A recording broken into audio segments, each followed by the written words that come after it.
Hi, I'm Mitch Gallagher from Sweetwater, coming to you from NAMM 2022 in Anaheim, California. Got something super cool for you to check out and a couple of super cool guys for you to talk to. This is Tom Oberheim and Marcus Ryle. We're at the Oberheim booth. It's great to see you guys. Great to see you, man. Great to be here. It's always fun to come to NAMM. This will be my 50th or so, something like that. Yeah, and Mark is right behind me because it's exciting, and especially exciting on one hand because of the marvelous development that Dave's crew at Sequential, with Marcus's help, did on the OB-X8. And of course, we're very sad to be aware of his passing. Right. Marcus, great to see you. Good to see you too. Yeah, happy to be here. So the OB-X8, I mean, this thing is like, got to be one of the hits of the show, and man, it's so cool. I can't wait to get my hands on it. So tell us a little bit about the story. I mean, is this the original reborn? Is it something new, or is it both? It is both. It's what's fantastic is the origin of this synth is very much Tom's work, starting with the SEMs, the OB-X, OB-X8, OB-8, and this is a 100% pure analog audio path based on the original circuits, and we just wanted to, these classics, as you know, are still highly regarded, sought after pieces, but they're rare. They can be a little bit of a challenge to maintain, and but people still want that sound. So being able to work with Dave Smith and the Sequential team and Tom to be able to bring back authentic Oberheim sound has been really a pleasure. Tom, it has to be a treat to see your classic designs coming into the modern world and everybody be so excited about it. Well, it is, of course. The work to get my name and logo and trademarks back was, amazingly enough, it was a great effort by Marcus himself, and it's all back. And I'm 86 in July, and so I'm having a very nice time thinking about that, and I think it's in good hands for the future too. Well, happy birthday in advance. Thank you very much.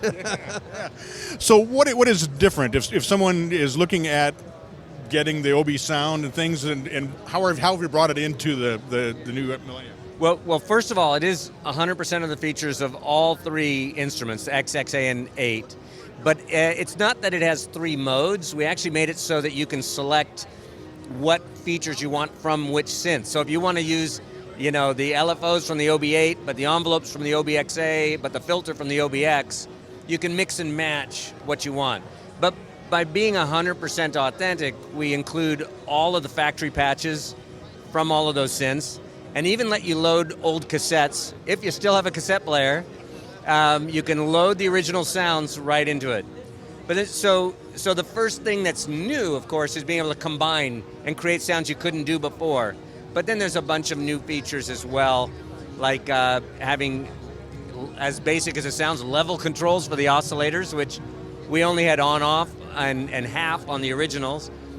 There's also, of course, a velocity and aftertouch keyboard, and a number of other goodies we hid in page 2. One of my favorites is the extra filter modes of the SEM.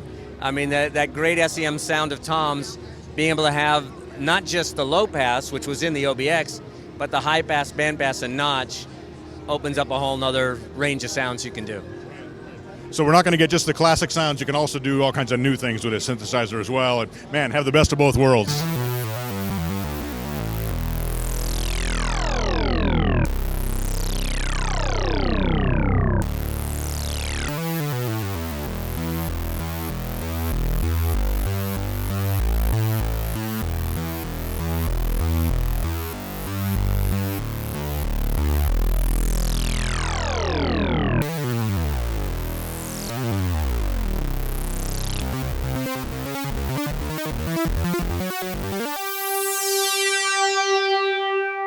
And probably the other thing that I personally like is I can have the great sound of the OB-X, but with a lot better signal to noise ratio, because quite frankly, the OB-X was just a little noisy.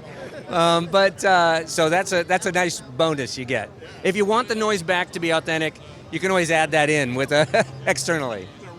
There's ways to get it, yeah. One of the things that's so interesting as we sit here here at the NAMM show with all this technology is the OB-X8 is an amazing example of our particular little industry, because in one sense what Dave Smith was able to do was through the sequential both his first company and the second company, he really mastered the technology, but it was to serve the musician, because these machines, I'm not just saying the OB-X8, but the sequential stuff and other people are even copying analog, but they're not copying it like we don't. The X8 doesn't copy anything. You look at the schematics, and it's an SEM oscillator. It's an SEM filter in OBX mode, but then you go in one of the other modes, and it's the circuitry from that machine. And and so you have this marvelous thing. And these are the sounds that help make the synthesizer what it is in the 70s and 80s, and with, in some sense, modern stuff. In some sense, it's the classic stuff. Yeah, absolutely. What a wonderful combination. Thanks. Yeah, and I just want to add, this synthesizer wouldn't have been possible without Dave Smith. He was a key driver of it, and his fantastic team at Sequential. That's we owe so much to him, as we all do in the industry, for everything he did. But to be able to embrace this idea of authentically recreating what once was a competitor, because we've known Dave since the Prophet 5 days, and to his whole team have such a love for music and the sound, to be able to recognize that the Oberheim sound is just another part of the landscape that you want to have in your musical toolbox.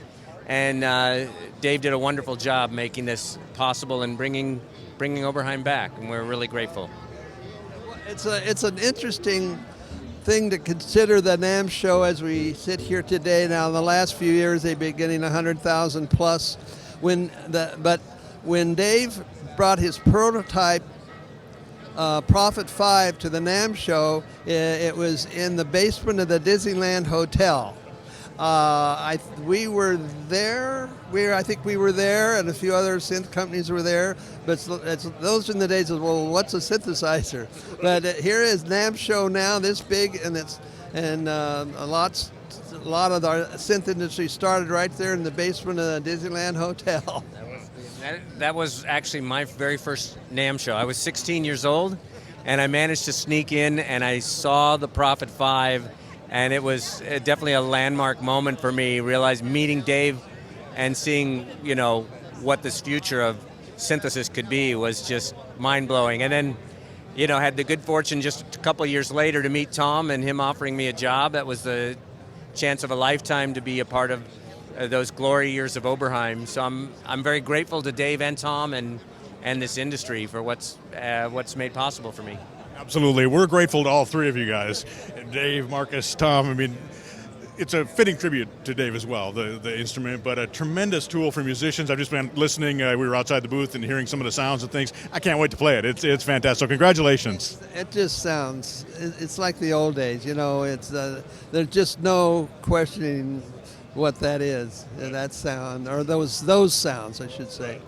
Yeah. It will make you smile. Just play it. The sound hits your ears, and it's it. It's magic. Yeah. Awesome. Thank you guys so much. We're super excited. Great to see you. Happy birthday. And man, you got to check this thing out. Fantastic keyboard. I'm Mitch Gallagher from Sweetwater.